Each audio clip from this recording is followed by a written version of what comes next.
Did you know that home teams are a combined 14-0 in the NBA and NHL playoffs so far? One of those games was the Milwaukee Bucks blowing out the Pacers at home in game one. Will anything change in game two? Well, we're going to talk about it, but before we do, I got to tell you about a promotion we have available at both Wager Talk and sportsmemo.com using the promo code JS3Day, as you can see below. That'll get you 3 days, all access, all sports with myself. Why would you be interested in that? Well, I'd prefer if you just go to Sports Memo, have a look at the leaderboards, you'd see for yourself. But I am obliged to tell you that I am the #1 handicapper overall the last 30 days at Sports Memo. And last year in the NBA playoffs, 35-19 for a profit of 13 dimes.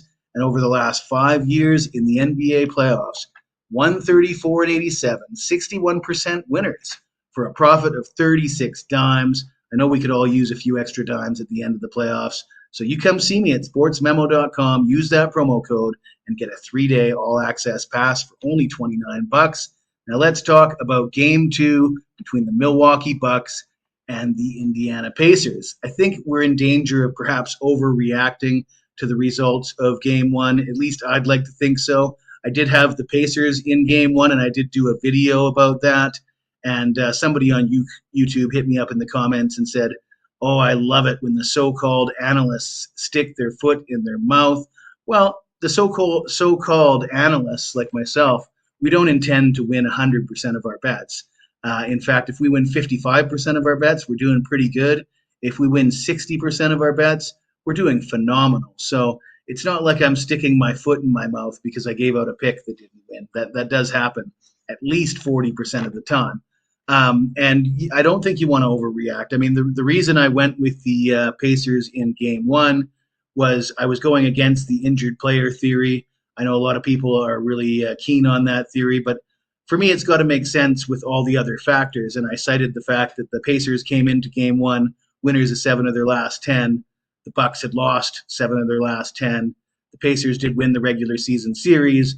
Of course, you had Giannis out. You look at the record without Giannis, 4-5 this season, 21-22 over the last 3 seasons. But the biggest factor is the coaching with Doc Rivers, 17-19 since Doc Rivers took over. They were doing fine without him. Why did they fire their coach in the first place?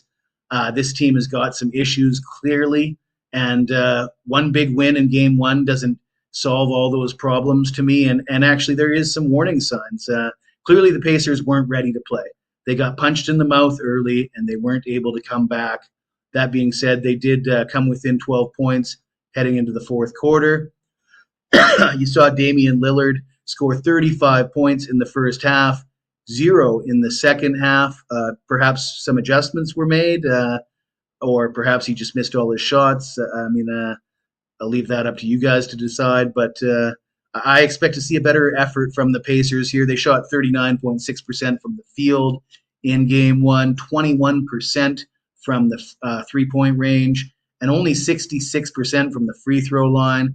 Now, there's a ton of room for improvement on all those numbers, and you bump up those numbers a little bit, and the game will be a lot closer. Really, they just need to weather the storm and get off to a bit better start, and they should be right in this game. They were down 27 at halftime. They won the third quarter by a score of 29-14.